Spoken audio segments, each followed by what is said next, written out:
Stephanie, how are you doing? Hey Gina, I am doing so well. It's Lionsgate and we're hanging out. We've been having some good conversations over WhatsApp, so I'm so excited for this conversation. Yeah, totally. Me too. Welcome everyone on board. This is the Good Company Coaching podcast where we are having some incredible guests on board, sharing all of their good stuff, the knowledge and the wisdom all around the power of using your voice, self-connection, self-led leadership, and self-advocacy. I am so honored to have Stephanie as a guest today, and I'm just going to tell you some exciting information about her, and then we're going to dive in to I want to say the power, but it's actually going to be all around like ownership of voice and owning your voice and how we can really delve deep in that. So, without further ado, Stephanie Thoma. So, Stephanie Thoma is the founder of Connect with Confidence, known for empowering approach to teaching public speaking, relationship and community building. And her debut book, Confident Introvert, helps introverts leverage their strengths in social and professional settings.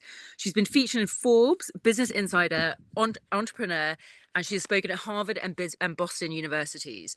Stephanie has helped thousands embrace their authentic confidence and build really meaningful connections. And interestingly enough, that's actually how Stephanie and I connected, was through one of her initiatives in Austin, Texas. I can't remember the name of the town we were at. Do you remember, Stephanie? I mean, oh goodness, we did a day trip We through did. And my community friend building app. Amanda had mentioned it. And what was the name of the place again? It was like a little town just outside We're of. gonna have to cut part of this out because I'm Okay. gonna try to remember. We can go into the Okay. app. Okay, we went to a remote part of Oh, Dripping Austin. This Springs? Was Dripping it Dripping? Springs. Yes, that's right. Yes. We went to Dripping Springs. Stephanie was amazing and led a group of us there and we explored. And it's actually a really, really special day for me because I had been feeling really homesick, and she took us into a British shop with all just magic British stuff, and it was just very, very special. Picked up myself a bag of PG Tips. For any other PG Tips lovers out there, you'll know. But anyway, so getting back to Stephanie's current projects and initiatives to check out and get a part of, perhaps now after the podcast, she is doing an Unmute Yourself speaker community on LinkedIn with monthly visibility sprints to practice owning your voice and bringing her signature talk network with confidence to more colleges and corporations virtually and in person in New York City, which is where Stephanie is based. So for any other people over there, I think, yeah, she'd love to hear from you. So yeah, do reach out. She is the most friendly and loveliest person to connect with. So yeah, do that. Her biggest and proudest business achievements to mention are publishing two books, Confident Introvert, A Practical Guide to Connecting with Others at networking events and beyond, and Not That Sweet, a memoir. And so we are going to dive straight in, and I'm going to ask the really obvious question, which is, what does owning your voice mean, Stephanie? Ooh, okay. So many of us are familiar with losing your voice and owning your voice almost through this fairy tale lens of Ariel, right? Where there's this sort of push and pull of, well, sometimes you give up your voice and you have a lot to gain, right? So many of us grow up with this conditioning of, well, if you're just compliant and if you're quiet, then you can get by and you can even be rewarded, especially as a woman. So owning your voice is not to be confused with uttering every single phrase that enters your noggin. It There is a level of intentionality, and it's not about saying more, but it's about saying the things that matter in a way that effectively conveys what you'd like to convey, knowing that you can't control how other people receive it, but being really rooted in what your message is and knowing that, okay, this is tied to my life purpose. Now, my next step is to be vocal with this message that I have.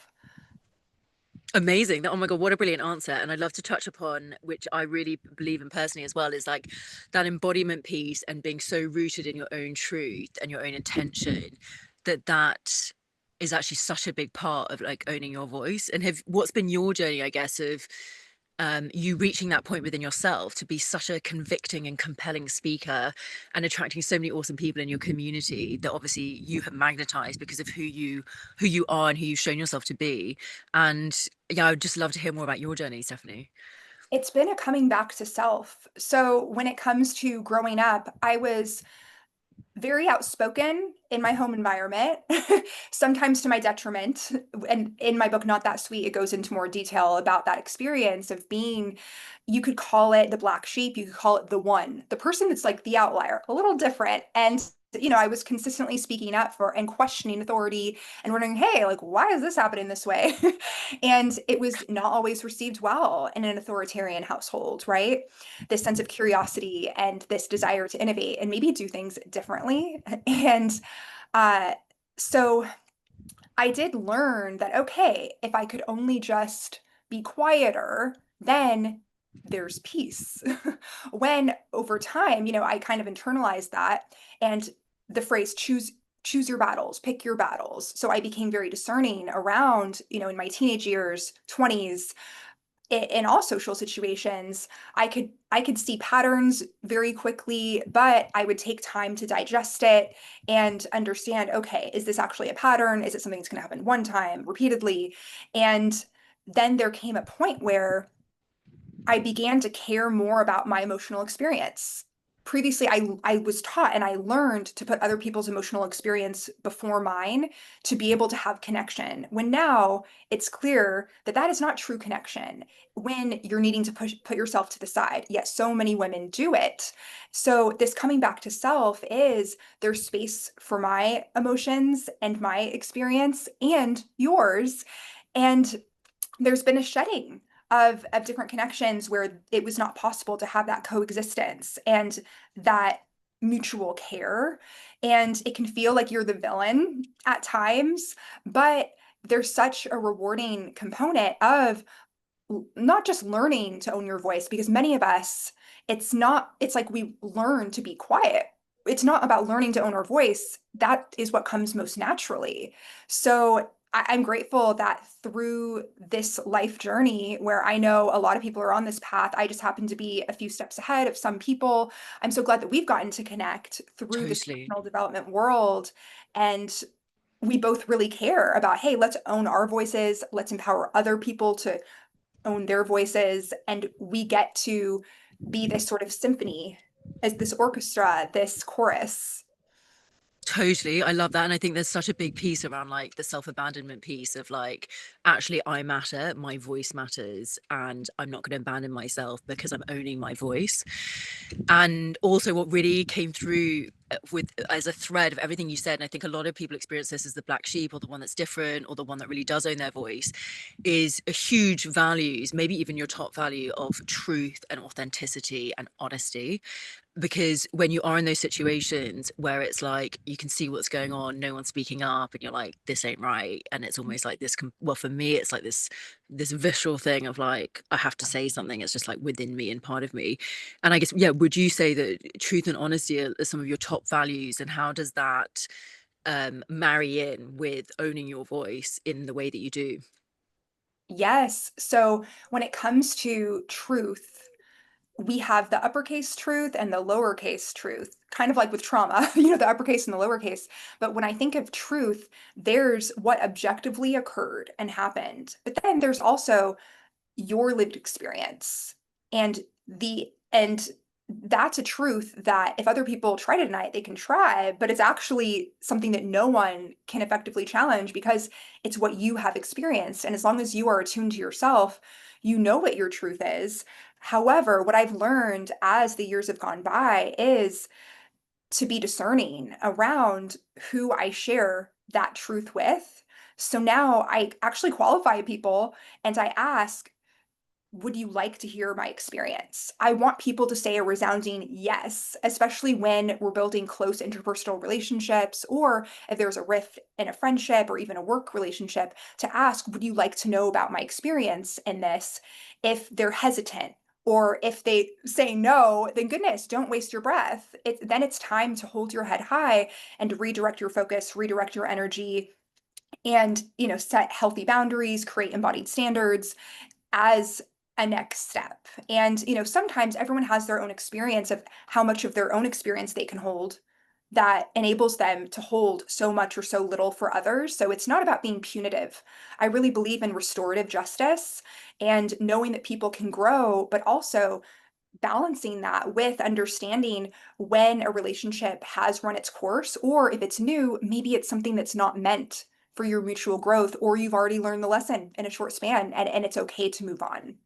Totally. That's yeah, that's some incredible advice. And interestingly as well, with your one-to-one coaching and the community on LinkedIn, what do you feel like are some of the top reasons why people struggle so much with owning their voice? Like what have been some of the common pain points or reasoning for people, especially women as well?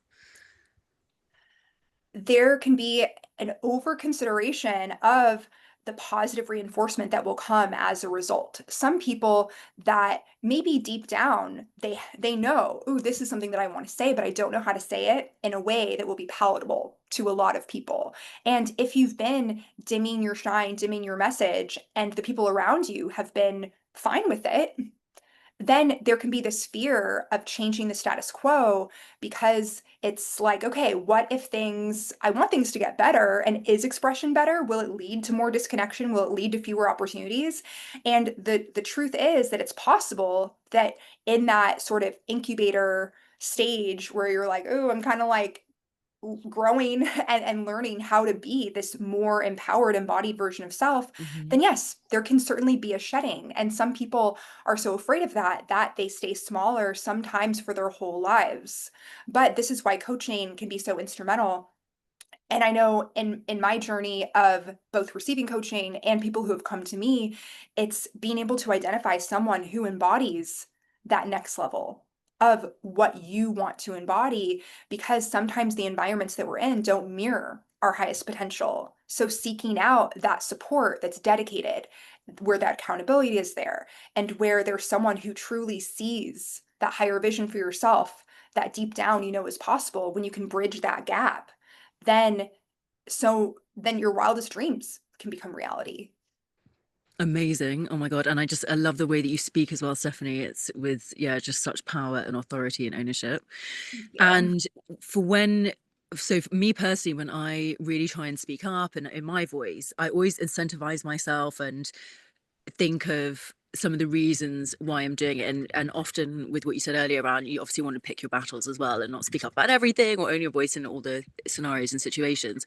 What are some of your incentives when you have maybe a tricky day where you're like, oh God, I don't know whether I should really own my voice here, or the days that you don't feel as confident? What have been some of your like propellers or incentives for those moments where you have wavered or struggled? I lean into the pause.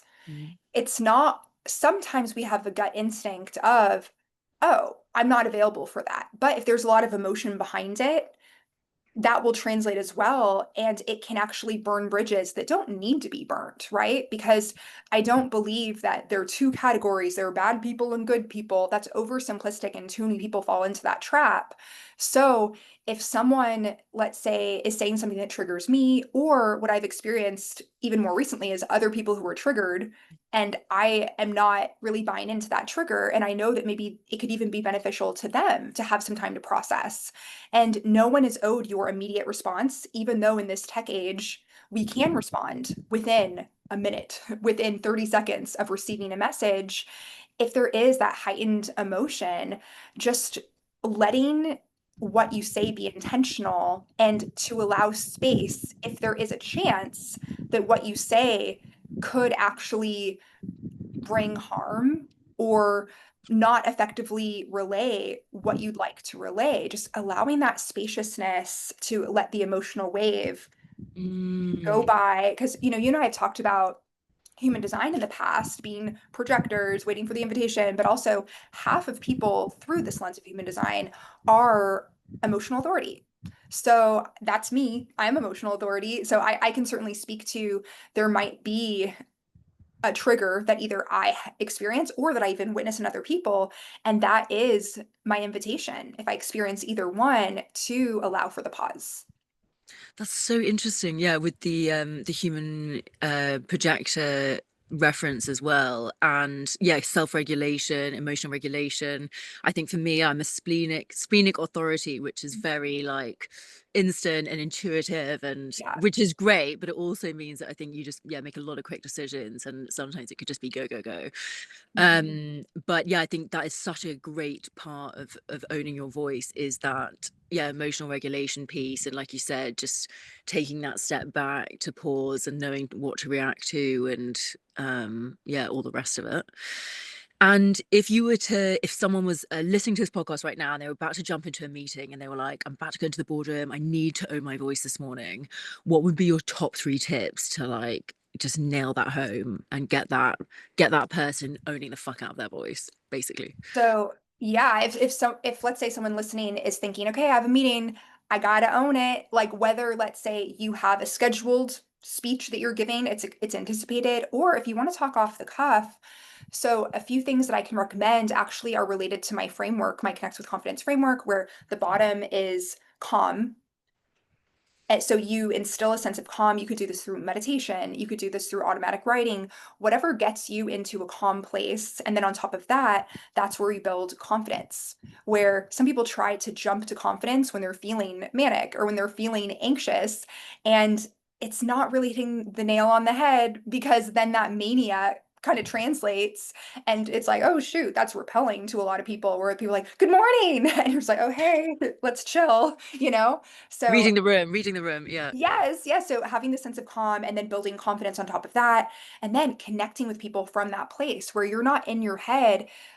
One key shift, let's say the first is establishing a baseline sense of calm. A second would be identifying, let's see. Sorry, I lost my train of thought, so we'll No, cut this take your part time, out. take your time. You've got all the time and space, all the time and space. Mm. Just completely take your time. So when you're in a meeting, if you are focused on yourself, that inhibits connection. So that's why you build confidence, and Mm. you know yourself. Ideally, you like yourself. And then you're able to be in the meeting, make eye contact with people in the meeting, even have an element of interactivity where you're asking a question or show of hands, and these interactive components where people aren't feeling like you're talking at them, but you're actually having a shared experience. Some of the best keynotes, some of the best meetings are collaborative, where you're able to in real time, oh, who here identifies as this being the main issue we're working on? And then that gives you information. And then ideally, you know your stuff, so you can shift what you talk about.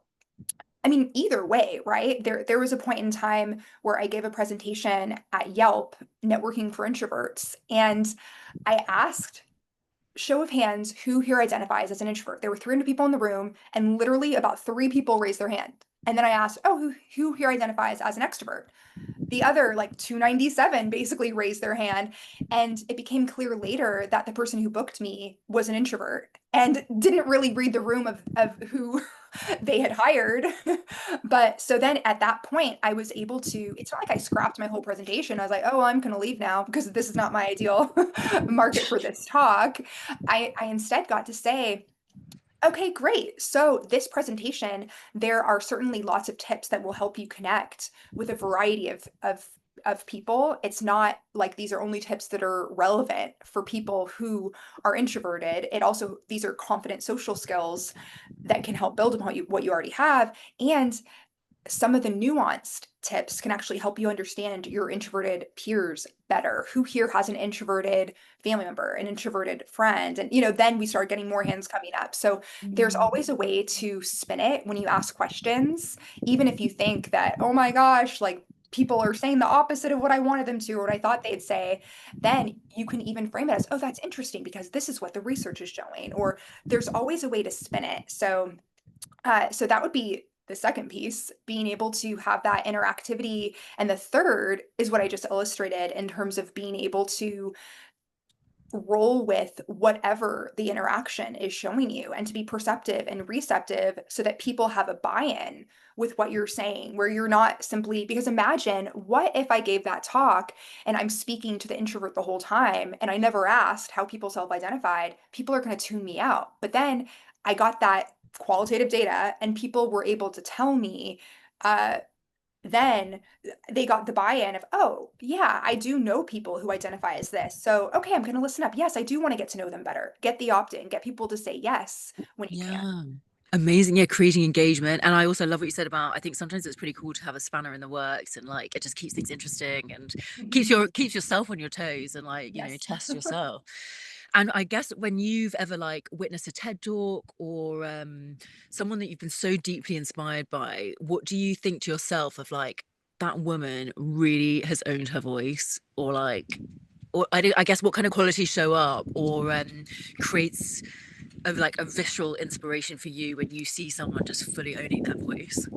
Yes. Okay. So, a good friend of mine who's a TED speaker, Fanon Bagley. So I went to her talk at TED in New York a couple years ago now, and what I noticed was so this is what some of the best speakers do. I'm currently working with a PhD who needs to kind of, distill things to a fifth grade level. They say for books and for talks.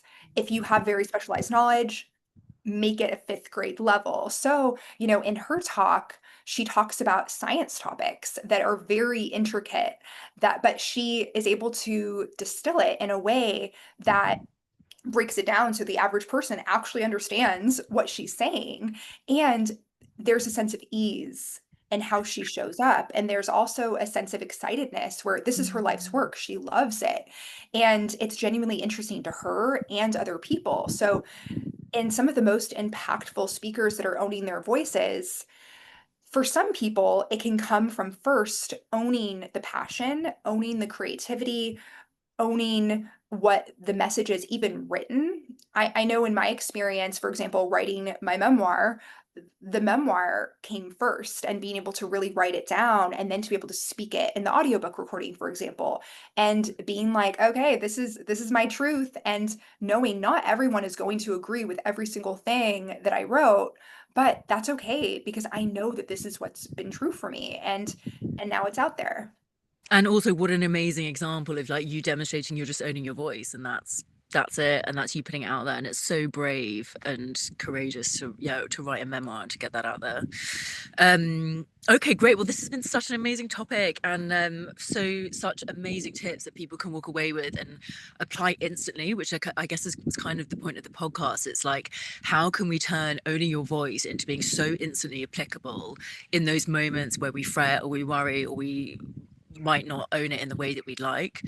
And so, yeah, to finish it up, is there anything else that you would want to add as like a top tip, or like even like a little secret sauce, or something that a little ritual that you might have for yourself, or something that you say to yourself, I guess, as on a day-to-day basis of just really standing in your power as a woman and owning the voice of Stephanie Thoma? Ooh, yes. So when it comes to owning your voice and when it comes to showing up fully, in addition to that framework that I shared, the calm, confidence, connection, and then impact. I didn't mention that part where then you get to make your impact with the help of other people from a place of rooted confidence that is unshakable in its calmness. And there's a framework that I like to share that can help you get to a place of inner homeostasis, and it's called the daily 321. And what this is 30 minutes of reading, 20 minutes of 10 minutes of meditation. So you have your input, your output, your integration. And as it pertains to owning your voice, maybe what you read is empowerment specifically around owning your voice. Look for a book, look for uh, some sort of written material that is in alignment with what you'd like to integrate more. And then when you're writing, allow yourself. So many people write their worries, write down, and there could be merit and value in that. But for the purposes of this version of this exercise, go ahead and write down everything that's going right, future goals as it pertains to what this next version of yourself looks like. And also, gratitude is a big one. What have you already accomplished? What is already in motion that you can express gratitude for in those 20 minutes? And then for the 10 minutes of meditation, you can decide to set an intention that, okay, this is an integration of what I've written, what I've read, And I am on track to own my voice more than ever. Or affirmative statement in the present, I own my voice. And then you let Mm. yourself embody and feel that in that 10-minute meditation experience. And if you do that every day, your life is going to change. Amazing. Oh, I've got tingles as you said that. So exciting. So yeah, guys, everyone, thank you so much for tuning in. Stephanie, thank you so much for like your such profound and juicy wisdom. And You, for Gina. anyone else that wants a little bit more of Stephanie, like I do, you can reach out to her on Instagram at Stephanie Thoma. And she has got an incredible newsletter that she puts out weekly to digest personal development tools, virtual events, and opportunities to work together. She is also available for application for one-to-one clients, and you can see if it's a good fit.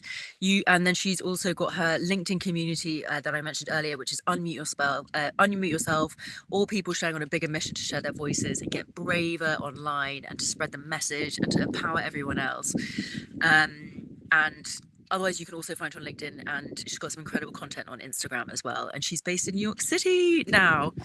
So yeah, Stephanie, thank you so much. This has been so powerful and so insightful. And I just, yeah, really think it could help so many people. And obviously it is such a big topic of owning your voice. There are many facets to that. And it's so great that you've delivered some really quick and applicable takeaways for people to use instantly. But yeah, obviously it is a journey, and it's great to have you being so inspiring and spreading that message to so many people. So yeah, thank you so much. Thank you, Gina. Thank you for creating the space, where you're owning your voice. We're all doing this together. So thank you. Totally. Amazing. Well, yeah, thanks everyone. And I will follow up with some of the other juicy details on the links. Some current offers that I've got on at the moment are some VIP days for the rest of August, and then some one-to-one coaching applications, which can be found on my Instagram as well. And then in due course, we've got some online courses coming out, and my first book, which will be very exciting. But yeah, thanks again, everyone, and have an amazing weekend, depending on when I'm putting this out. And that's a wrap.